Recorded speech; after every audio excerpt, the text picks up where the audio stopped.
তারপরে আল্লাহ রাসূলের হাদিসটা শুনেন, আমি বলি একটু শুনেন, এটা তো লাভ হবে আপনার। একজন সাহাবীর ছেলে এরকম মারা গেছিল, যাদের থেকে হাদিসটা আমি বলছি। তো প্রতিদিন রাসূল সাল্লাল্লাহু আলাইহি ওয়াসাল্লামের কাছে ছেলেটা সহ উনি কথা শুনতে যেতেন, নামাজও পড়তেন, মানে কিছু বয়ান করতেন, যা শুনতেন। একদিন দেখে যে ছেলেটা নাই, তো ছেলেটা নাই মানে ছেলেটার বাপও নাই, কারণ ছেলে মারা যাওয়ার কারণে, শোকের কারণে সে আসা বন্ধ করে দিয়েছে। রাসূলুল্লাহ সাল্লাল্লাহু আলাইহি ওয়াসাল্লাম শেষ পর্যন্ত বললো যে চলো আমরা যাই ওই শোকাহত পিতার কাছে। তো যাওয়ার পরে তো সে আছে এবং আপনার মতো এরকম বিভিন্ন শোক প্রকাশ করছে।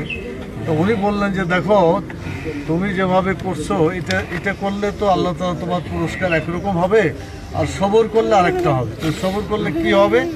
উনি বললেন যে কাল কিয়ামতে যখন আপনি মরবেন, তখন আপনার ছেলে আপনার জামার মানে একটা এক কিনারা ধরে তাকে জান্নাতে নিয়ে যাওয়ার চেষ্টা করছে, এবং যতক্ষণ পর্যন্ত তার পিতাকে জান্নাতে না নেবে ততক্ষণ সে জান্নাতে যাবে না।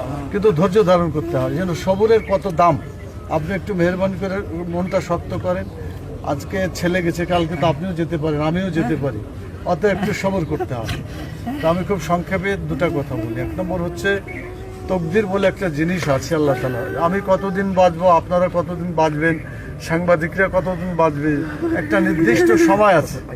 সেই সময়ের ব্যাপারে আল্লাহ বলছেন ইজা জা আজালুহা লা ইস্তাখিরুনা সাআতাও ওয়া লা ইস্তাকদিমুন, মানে যখন নির্ধারিত সময় এসে যায়, এক মুহূর্ত আগেও হয় না, এক মুহূর্ত পিছনেও যায় না, ঠিক টাইমে আল্লাহ নিয়ে যান।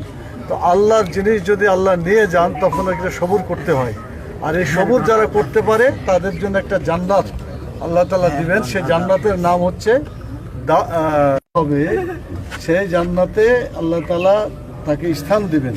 সবরকারীদের জন্য স্পেশাল একটা জান্নাত আল্লাহ তাআলা তাকে দিবেন।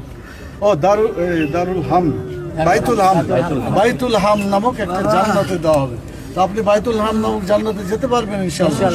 আর আপনি কান্নাকাটি করলে সন্তান তো আর ফিরে আসবে না, আর আপনি যদি অধৈর্য হন তাহলে ওর মা তো আরো অধৈর্য হয়ে যাবে, ছোট বাচ্চারা আরো অধৈর্য হবে। আপনি সবর করেন।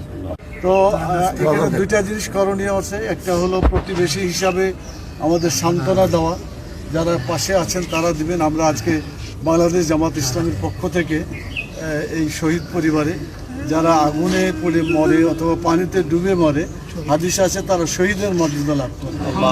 তো আমাদের এই আসলাম ভাইয়ের ছোট ছেলে জুনায়েদ